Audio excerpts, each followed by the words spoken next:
1942 भारत अंग्रेजी हुकूमत की जंजीरों में जकड़ा हुआ था। देश की जनता अब आजादी के लिए बेचैन हो चुकी थी। तभी महात्मा गांधी ने एक ऐतिहासिक फैसला लिया। गांधी जी ने कहा, अंग्रेजों भारत छोड़ो। अंग्रेज सरकार घबरा गई और शुरू हुआ दमन। गांधी जी समेत कई बड़े नेता गिरफ्तार कर लिए गए। नेताओं की गिरफ्तारी के बाद जनता खुद सड़कों पर उतर आई। अब इस आंदोलन की कमान युवाओं ने संभाल ली थी। देश के हर कोने में अंग्रेजों के खिलाफ प्रदर्शन होने लगे। अंग्रेज सरकार ने आंदोलन को कुचलने के लिए पूरी ताकत लगा दी। देशभक्तों से अंग्रेजों की जेलें भरने लगियां। लेकिन आंदोलन अब गुप्त रूप से भी जारी था।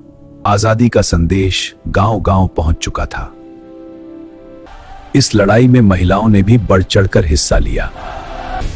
देश भर में हड़तालों ने अंग्रेजी शासन को हिला दिया। अंग्रेज अधिकारी समझ नहीं पा रहे थे कि हालात कैसे संभालें। कठोर दमन के बावजूद आंदोलन रुकने का नाम नहीं ले रहा था। अब हर भारतीय की आंखों में आजादी का सपना था। भारत छोड़ो आंदोलन ने पूरे देश को एक सूत्र में बांध दिया।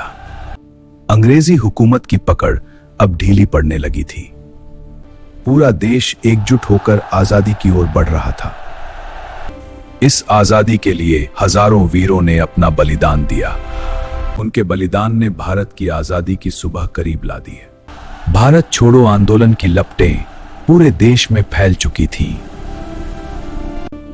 यह आंदोलन हमें आजादी दिलाएगा। हाँ, हर गांव जाग रहा है। यह आंदोलन अब गांव-गांव तक पहुंच चुका था। अंग्रेजी हुकूमत अब बुरी तरह घबरा चुकी थी। Gentlemen, the situation is dire. We must act now. कठिन हालातों के बावजूद आंदोलन लगातार जारी रहा। जेल के अंदर भी स्वतंत्रता सेनानियों का हौसला कम नहीं हुआ। पानी लो भाई। टोटी ले लो। पूरे देश की जनता इस आंदोलन के साथ खड़ी हो गई थी। तब चारों ओर बस एक ही नारा गूंज रहा था। यही आंदोलन भारत की आजादी की लड़ाई का निर्णायक मोड़ बन गया। हम उन सभी वीरों को नमन करते हैं जिन्होंने देश के लिए सब कुछ न्योछावर कर दिया था। उनके त्याग ने आजाद भारत की नई सुबह की नींव रखी।